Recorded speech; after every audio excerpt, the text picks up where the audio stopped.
Hello guys, and welcome back to Let's Play Banjo-Tooie. This switch right here, if we hit it with a grenade egg, it will open that cage which holds the 5th green ginger that we've been looking for. However, we need a flight pad to go get it. Or do we?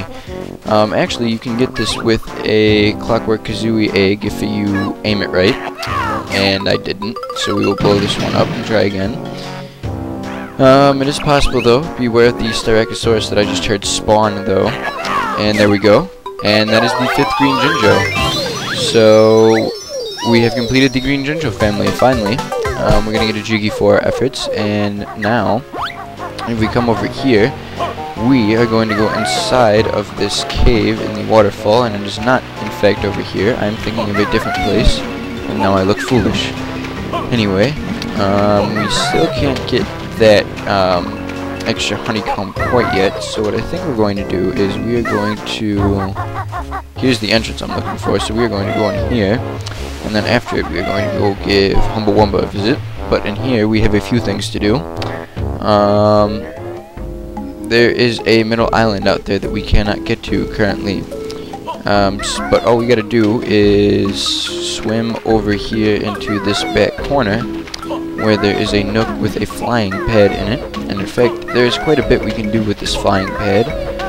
We can take it up to the top entrance to this room, which is towards the top of the level that we haven't explored yet, that I'm not going to worry about. Or we can come over here and hit a switch that is on this side, the back side of that tower, I guess you would call it, and that'll raise a bridge so that we can get here without flying. And if we put on these springy step shoes and come up here, we will meet Chomposaurus, the stomach-cramped carnivore. And he is huge, and he looks at us, and he smells us, and he looks at us again, and we're not really doing anything, and he just eats us. So yes, we have been eaten by a giant prehistoric dinosaur. And in fact, we'll pull Kazooie out like a gun once we're inside its belly. And he says he won't digest this if we help him out with his stomach problem. And we will help him out with his stomach problem. It is another color-based minigame. And we have to kill ulcers. So yeah, that's what we're going to do. We have unlimited eggs once again, I believe. And I believe we have to get like 75 points or something. Yes, he's just going to explain how the points are scored. And we should be able to start soon. Yes, 75 points. But there is quite a lot of them, so that shouldn't be a problem. Anyway, we will just start shooting. Get some red ones here, a couple blue ones over here if we can get them. There's a green one, more red. Really, like I said, we have unlimited ammo. Just keep firing and just keep looking. There's not much aiming in the process, but you know, do what you can to make sure you get the hits on, especially on the blue ones. We are already up to 39 points, and we still have 36 seconds left. Only 30 more points to go. And there's one finally. I was kind of getting worried that there weren't going to be any more. And a few green ones, and there's 2 blue ones, and we're up to 70 points, so we should easily do this, and we have already passed it. We're at 79 now, and as long as we have unlimited ammo, I might as well just keep firing and getting more points. Let's see if we can get over 100, and indeed we can. We have gotten 100, 101. I'm not quite sure if the game keeps a record of high scores on these games. I don't think it does. But I know for a fact that's probably the best score I've ever gotten in that game. Anyway, he will give us a Jiggy, and we're going to gratefully take it. And then he's going to ask us if we want to play again, which we don't. We don't really want to deal with the stomach problems anymore. We have more important things to do. So if we walk up his throat, which seems rather hard and rigid and large for what we originally saw of him, we will end up back outside on the pedestal. He'll just spit us right out, and for some reason we're not just like covered in slime and stuff. But anyway, that is what we can do in here for now anyway, until we take the boss on. There are split pads over here, and there's a use for them later. But we have to go learn a move first, and we're going to go start that area now by giving Wamba a visit and using her other transformation. And I believe she should, the wigwam should still be enlarged, even though we've left the level. And if it's not, I'm going to be really mad. But it won't be too much of a problem if it's not. It shouldn't be though. Anyway, if we come up here, it will still be enlarged, which is good. And we will go inside, and we do not need a second globo for this. The first globo will still work. And everything inside is gigantic, including Wamba. Anyway, if we jump into the pool, we will be transformed into a adult T-Rex, just like the baby T-Rex, except now we're really big. The daddy T-Rex to be specific, and it has the same controls as the baby T-Rex, except it's heavier and its roar kills things. There are two things we can do with it, one of which is a Jinjo and the other of which just kind of opens up an area.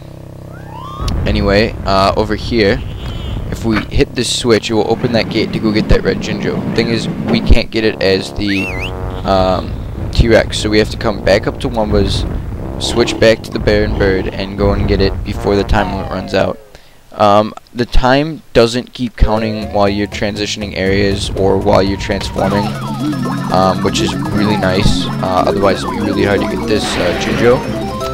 So, we are going to go get it quickly and hopefully not run out of time.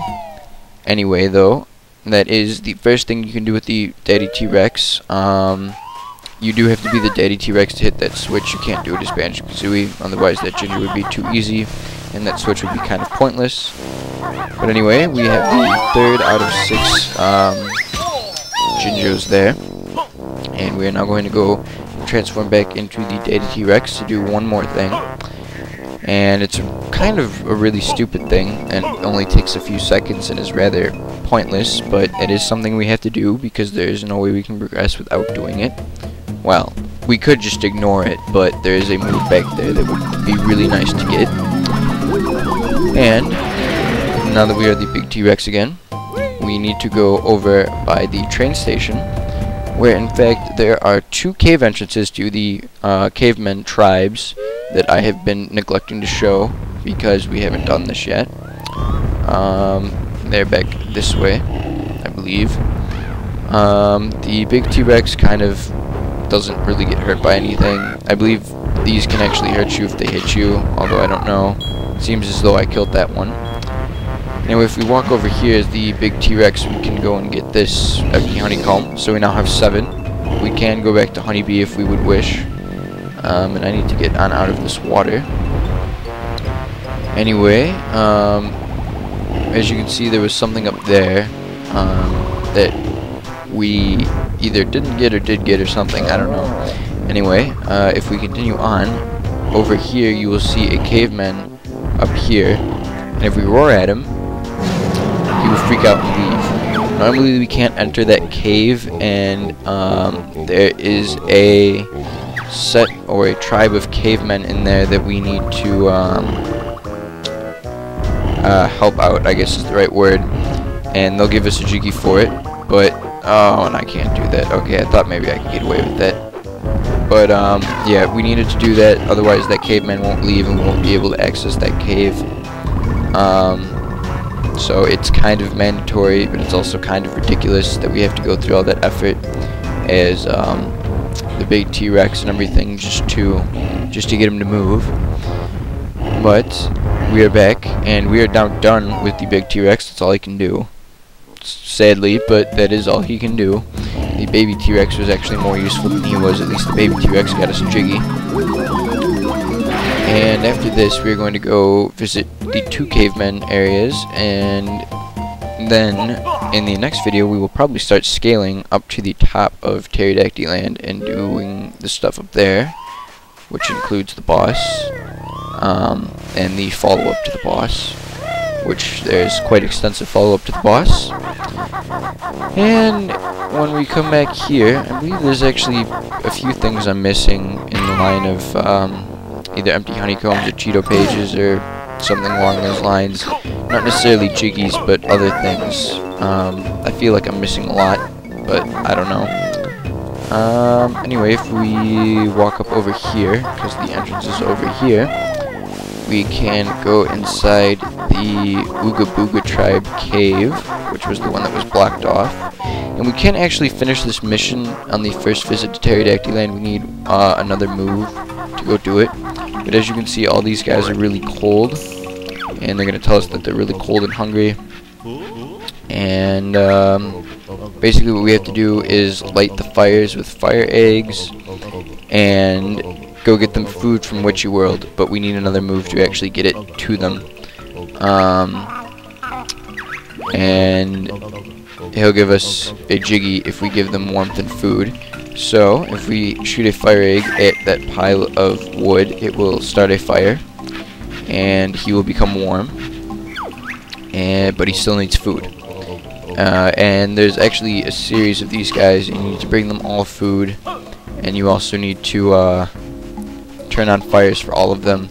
There's actually a few areas over here. Here's one of them, and they all have their own individual fires. There's one of them, and he's gonna tell us that he still needs food too, even though he's still doing jumping jacks and shivering. And up here, I believe that there is another caveman, or there might just be this egg. Yes, there's an egg here, a mysterious egg that we cannot do anything with right now, and we're not going to worry about it right now. I don't believe there's anything that we can do with this for now. No, there isn't, but there's still cavemen we're missing. I'm not quite sure where exactly they are. I believe there's 4 of them total. And I don't think this is it. I think this is the entrance to Witchy World. Yeah, this is to Witchy World. We have to hit that switch to open that gate, though. Which is good, because we'll probably be coming from Witchy World when we do finish this. That's what I was looking for. There is a rock over here, and the brightness on my TV is kind of down, so I didn't see it at first. There's a rock over here that will reveal a shock jump pad, and we can grab onto the sledge and come up here. And back here, there will be another caveman with another fire. And he's going to tell us the same thing the other 2 did, that he is warm, but he still needs food. Yeah, and it takes a really long time to get him to start talking, and this game likes to waste mine and your time very well. I don't believe there's anything else up here, although there might be. And I believe that's actually all we can do in here for now. Because we need to come back with food, but we don't have any food. And so we are running a bit low on time, and there's a lot to do in the other caveman tribe, so I think I'm just going to leave it at this and call it a video, and we will pick up next time with the other caveman tribe, which is just across this bridge. But I thank you guys for watching.